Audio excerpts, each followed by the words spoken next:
નમસ્કાર મિત્રો, સ્વાગત છે તમારું જાગૃત નાગરિક ચેનલ પર। ડેડિયાપાડાના આમ આદમી પાર્ટીના ધારાસભ્ય ચૈતર વસાવાને ગુજરાત હાઈકોર્ટ તરફથી મોટો ઝટકો લાગ્યો છે। વનકર્મી પર હુમલો અને સરકારી કામગીરીમાં અડચણ ઊભી કરવાના કેસમાં 7 વર્ષની સજા ભોગવી રહેલા ચૈતર વસાવાની જામીન અરજી ગુજરાત હાઈકોર્ટે ફગાવી દીધી છે।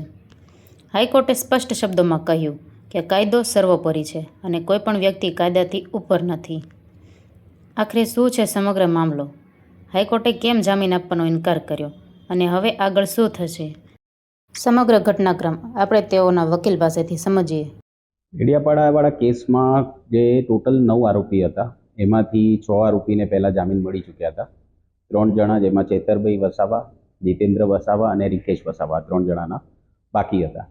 એમાં આજે 3 જણની હિયરિંગમાં જે પતી હતી આપણે 2 અઠવાડિયા પહેલાં આજે જજમેન્ટ ઉપર હતી અને કોર્ટે આજે 2 જણાના જીતેન્દ્ર વસાવા અને ચેતરભાઈ વસાવાના જે સસ્પેન્શન ઓફ સેન્ટેન્સ છે એ રિજેક્ટ કર્યા છે અને રિકેશ વસાવાના ગ્રાન્ટ કર્યા છે।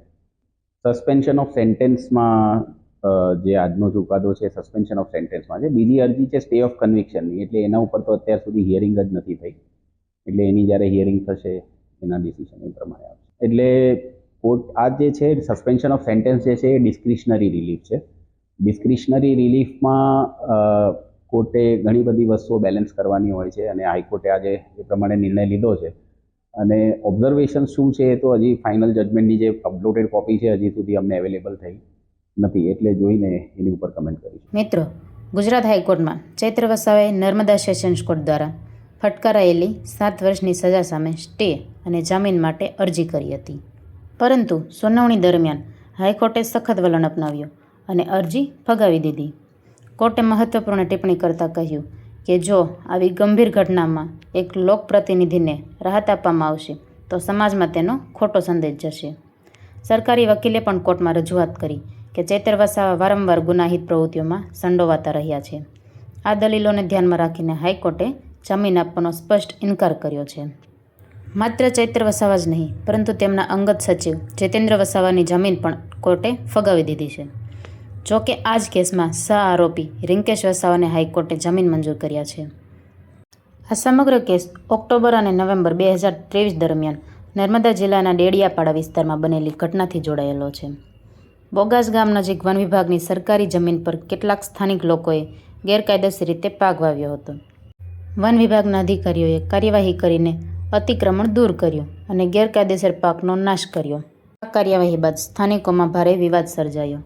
આ જમીન વિવાદ અંગે ચર્ચા કરવા માટે ધારાસભ્ય ચૈતર વસાવાએ વન વિભાગના અધિકારીઓ અને કર્મચારીઓને પોતાના ડેડિયાપાડા સ્થિત નિવાસસ્થાને બોલાવ્યા હતા।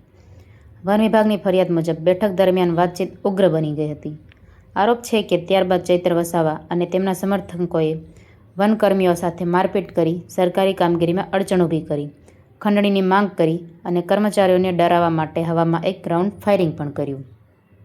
આ ફરિયાદના આધારે ડેડિયાપાડા પોલીસ સ્ટેશનમાં ચૈતર વસાવા સહિત અન્ય લોકો સામે વિવિધ ગંભીર કલમો હેઠળ ગુના નોંધવામાં આવ્યા।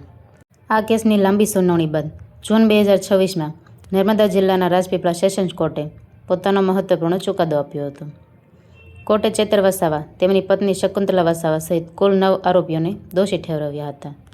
બધાને 7 વર્ષની સખત કેદની સજા અને દંડ ફટકારવામાં આવ્યો હતો। સેશન્સ કોર્ટે પણ તેમની પ્રથમ જામીન અરજી ફગાવી દીધી હતી। ત્યારબાદ ચૈતર વસાવાએ ગુજરાત હાઈકોર્ટમાં રાહત મેળવવાનો પ્રયાસ કર્યો, પરંતુ હવે હાઈકોર્ટે પણ સેશન્સ કોર્ટનો ચુકાદો યથાવત રાખ્યો છે। હાલમાં ચૈતર વસાવા વડોદરા જેલમાં પોતાની સજા ભોગવી રહ્યા છે। હવે સવાલ એ થાય છે કે હવે આગળ શું?